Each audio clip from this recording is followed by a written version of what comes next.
Morning, everybody. Welcome to Dolynny TV as we get things set up for, well, some speculation coming out of that Flames Oilers rookie game last night from Bob Stauffer, who usually when he speculates, he's on to something, right? Always the master of the hints, always the master of dropping something before it actually drops. So we'll discuss that and more here in a little bit. I hope you enjoyed last night's Flames Oilers game. Obviously a losing effort for the Oilers, but still plenty of positives, as there always is every single rookie game that this team plays down in Penticton. So before we get too much further though, I do want you to consider hitting that subscribe button here on Dolynny TV. I want you to stick around. This hockey season is gonna be a fun one, and I'd love to have you aboard for it. So without further ado, let's not waste any time. Let's get right into what Bob Stauffer was speculating. Basically talking about the key management people and head coach Chris Knobloch all in Penticton for this, right? You got to think, training camp is just a few days away, and all these guys have made their way down on a Saturday night to Penticton, British Columbia. Fully expect the Oilers to be in the market for a second pairing right-hand D at some point, preferably with a little term left. So again, we continue to speculate about upgrading the defense. We continue to talk about kind of how that's all going to shape up by the trade deadline at the very latest.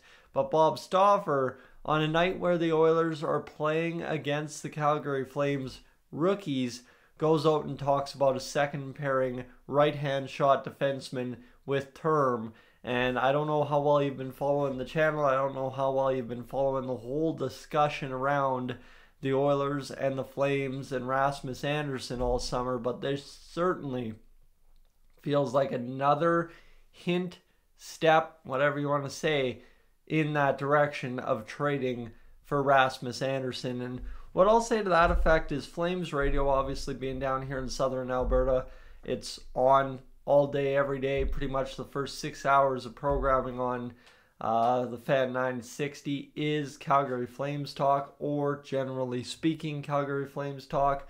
So it's kind of one of those situations where I can sit here and consume a lot of Flames information in a normal work day if the circumstances are right. So for that, you're looking at this and saying, well, Tyson, where's that going? That's going to say that Rasmus Andersson has a decision to make. He's got a couple years left. He has to decide more or less for himself. Does he want to be a part of the rebuild going forward? Does he want to try and speed things up by helping the Flames get some assets for him? What does he want to do? And I think that's where you have a couple of decisions for him to make, and then the Oilers could possibly scoop in there and get the job done. And now when comes down to it, on the other side of that is if he's got a decision to make and he wants to leave, it'll probably be on his terms, or at least in conjunction with the Flames on his terms, right? If the Flames are getting a favor done by Rasmus Andersson, I doubt they would want to ship him somewhere he doesn't want to go. And most players in the NHL right now, if they're getting traded off a team, want to go somewhere to win. And I'm saying, and I'm telling you, and we all know, whether you want to accept it or not, the Oilers are a place where you can go to win this season. So again, that might materialize, but there's some other names that you could possibly add to the list. And this, of course, from Oiler Alert, kind of going through some of the 2026 unrestricted free agent right-hand Ds. Anderson leading the top of the list, Connor Murphy, Nick Jensen, Eric Branson, Radko Gudas, and Connor Clifton. So when you look at that list there, those 6 names, and you say, hey, wait a minute, Rasmus Andersson's the only one that's capable of playing second pairing right-hand defense. So, of course, like, he is the most natural target. Again, that makes sense, but there is one drawback to Andersson, who has a heftier contract north of $4 million.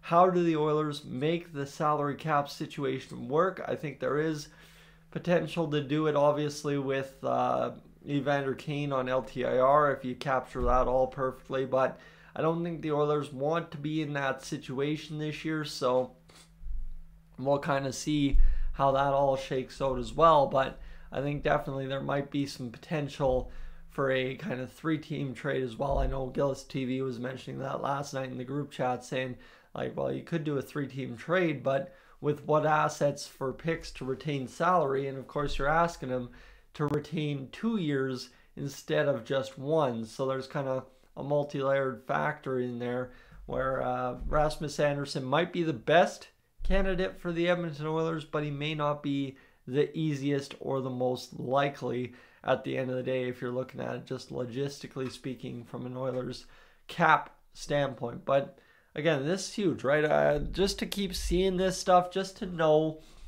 from an inside the Oilers organization media broadcaster and Bob Stauffer that the Oilers continue to be in the market for a second pairing right D. And I mean, at some point, right, we might be jumping the gun on this. It might not happen until February 26th or whatever, somewhere closer to the NHL trade deadline. But it's just one of those things where the more you hear it, the more you believe it, the more you understand it might happen, and the more it's likely to happen, especially when Bob Stauffer is the one talking about it, as opposed to any other insider out there. If Bob Stauffer is hammering something continually, watch out, it's likely to happen. And that's what we have with this again here with possibly Rasmus Andersson.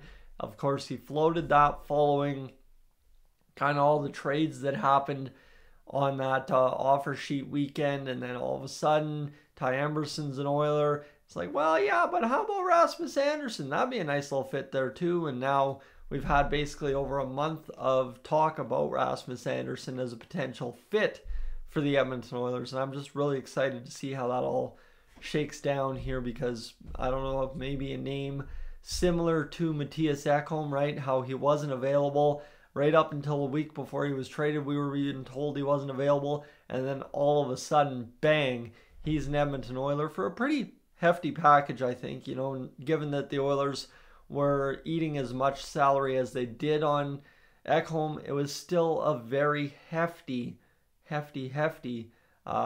price to pay with Reed Schaefer, Tyson Barrie, first round pick, all that.